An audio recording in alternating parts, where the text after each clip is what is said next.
Winners don't lose. Inside, the large gray warehouse is typical as the outside. High ceilings adorned with girders and rickety catwalks top a huge utilitarian room. Concrete and steel walls meet a concrete floor. This is a place for storing things and nothing more. Welcome back to Never Stop Shooting. My name is Paul, and this is Shadowrun Returns. We're entering the warehouse where Dresden is waiting for us, with the latest body of a Ripper victim. Despite the quiet on the outside, the inside is a hornet's nest of Lone Star officers going about their business. In the center of the activity is the Emerald City Ripper's latest victim. With uniforms everywhere, no one stops you at the door. It seems this case hasn't leaked to the press yet. Lone Star or no, you've got a job to do. This is Shadowrun Returns, and we have found the place. Uh-oh, is that McCluskey? Oh, Officer Aguirre, the guy from Gotham, right? Yeah, you again. How'd you find out about this murder? The press hasn't even picked up on it yet. Where's some tea leaves? Medic's real, you know. Check the attitude at the door, punk. Lone Star still has jurisdiction on this crime scene. We've gone through the researchers' computers, and I have suspicions that this is a copycat crime. The victim worked here at the NTSB warehouse as a black box researcher. So he's researching, like, the boxes for planes, the black boxes that store the last few minutes before a crash.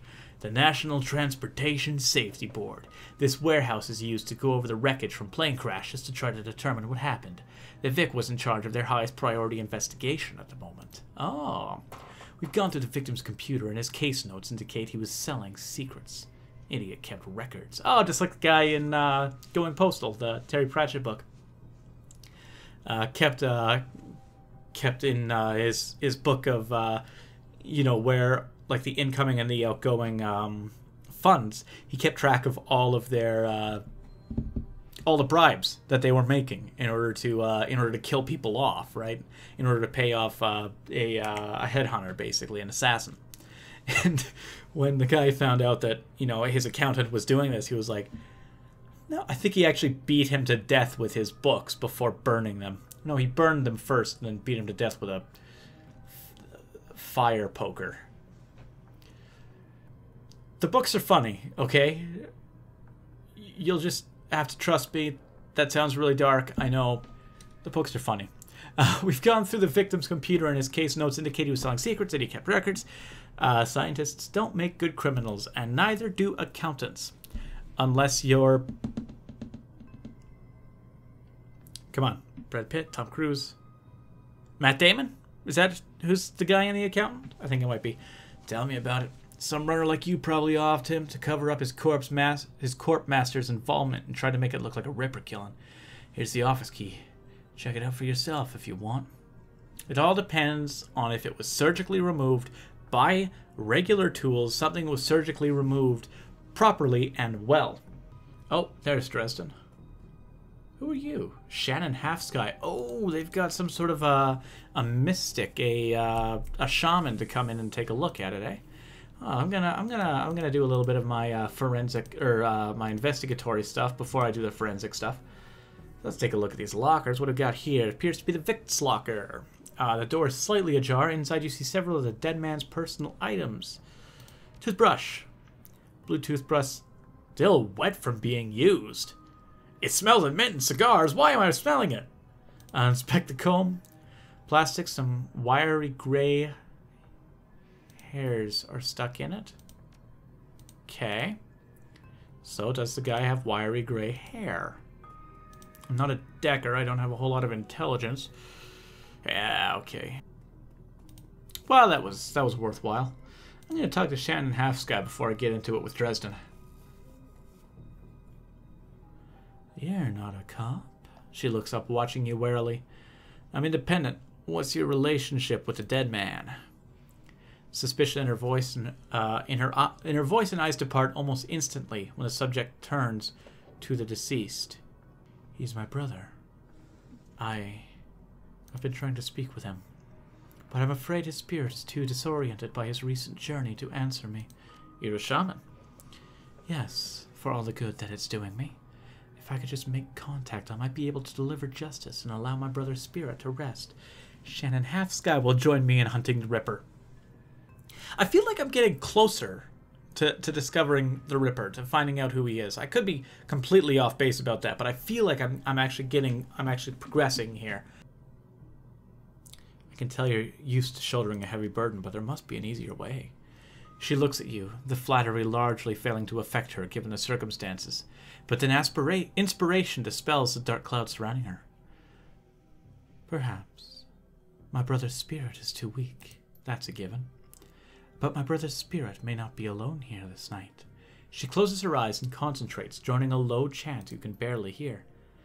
Yes, there are others. Other spirits who may be of help. Her features harden in frustration, as if she's searching for something that remains elusive. Sighing, she opens her eyes and fixes you with a stare. But I can't do it alone. What do you need? This warehouse contains the spirits of plane crash victims trapped between worlds. They wish to be helped. They wish to be heard. And I think they have something to say about my brother's murder. Lone Star won't let me in there, but you seem to have the run of the place.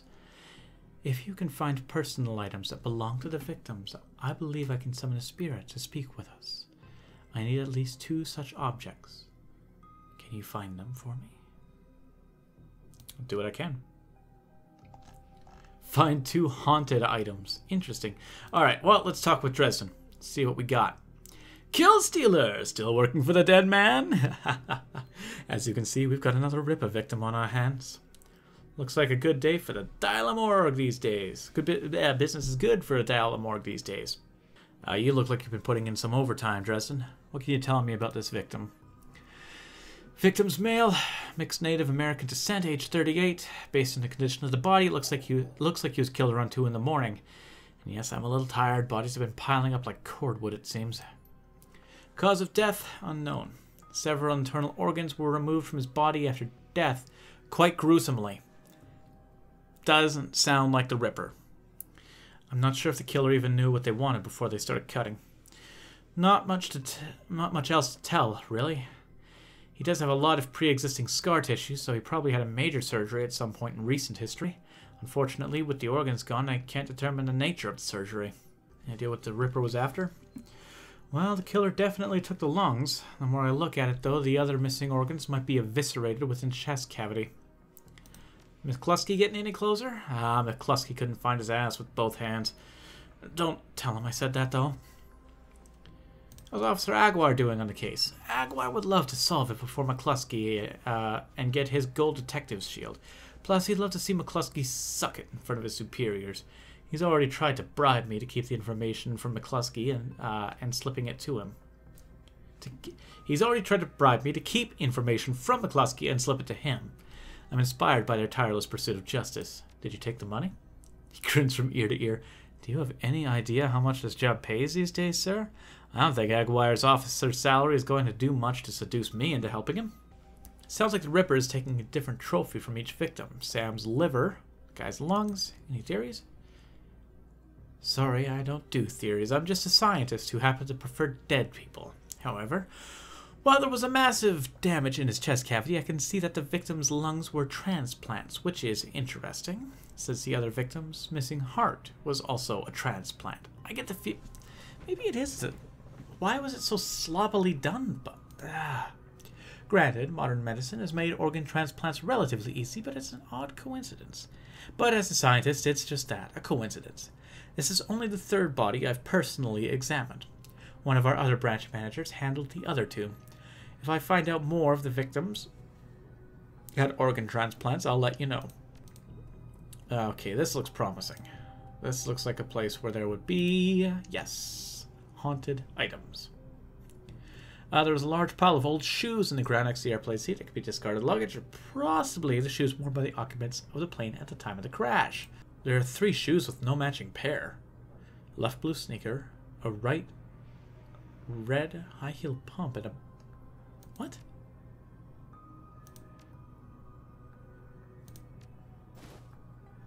The sneaker is a child's, and it has a musty, sweaty smell. Oddly, it's a sort of shock. You get a sort of shock from it as a static electricity when you touch it. This must be one of the items the shaman was looking for. You take the shoe. Okay. Okay, so I found a child's shoe, so it sounds like we are going to be talking to a child, dead person. It's hard to say whether he dig through the trash, dented lunchbox. Barely make out the face of a grinning troll on the front. Cred stick. Ah. Inspect the earring. Earring is made out of burnished steel formed into the shape of a salmon, and intense primal fear washes over you as you touch its surface.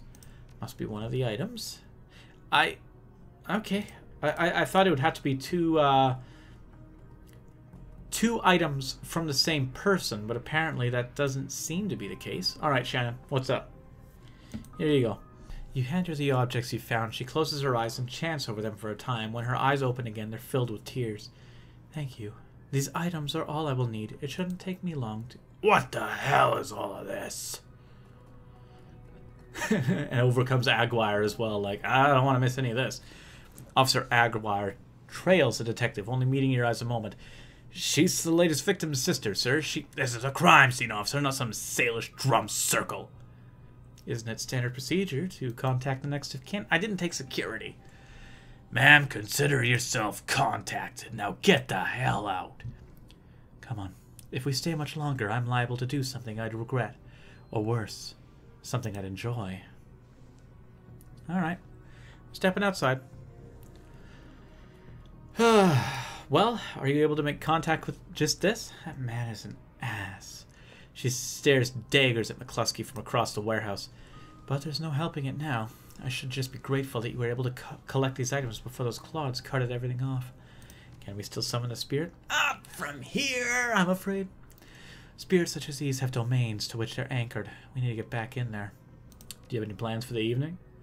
Do you have any plans for the evening, Miss Half-Sky? A little breaking and entering, perhaps, under the cover of darkness. You sure you're up for this? If it means your brother killer doesn't take another life, then yes. Thank you. Why, you're welcome. Now, since we have the time, we should probably enlist some help. They may post security overnight, and I'm going out on a limb to say you know where to find the kinds of people that you can need. Just gonna smile. Good. I'll put up the money if you find the bodies.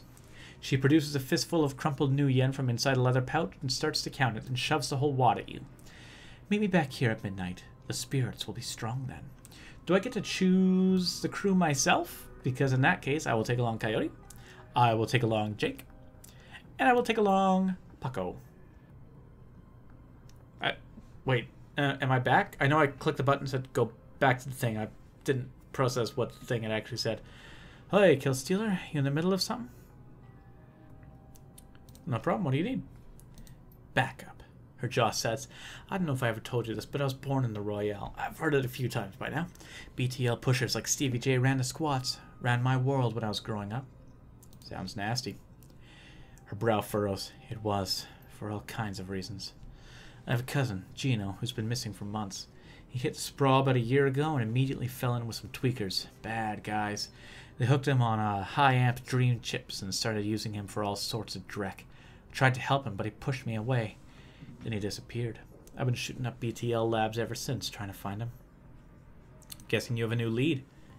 It's not a lead. Her face lights up. She's running hot. Has a serious edge. I know exactly where he is this time. Got an old friend who eyeballed him herself. I'm on my way. Paco's with me, but I could use your help. Oh, this is Comlink. Comlink. Hey! Paco's with me, but I could use another hand. You in? I need you right now. I'm on my way. I'm guessing I could do both, and then I could just enlist the two of them to help me. Coyote's Crusade, the cluster of dilapidated buildings where Coyote told you to meet her, appears to be the remnants of a public housing project. The building looks like a cesspool of human debris. You find her standing with Paco on a street corner, eyeing the roofs, the doorways, the windows. Despite his attempts to engage her, Coyote barely says a word as the three of you weave your way through the tenements. She walks purposefully, her new cyber hand flexing open and closed with each step. It's unclear whether the action is voluntary or not. You circle around the back of the building, and Coyote jumps up, grabs the bottom rung of the fire escape ladder, and pulls it down. Without a signal, she starts to climb towards the roof. Paco looks at you worriedly and starts up the ladder. Alright guys, well I'm going to call it there. Make sure to like and subscribe. And until we see you next time to deal with all of this, be excellent to one another.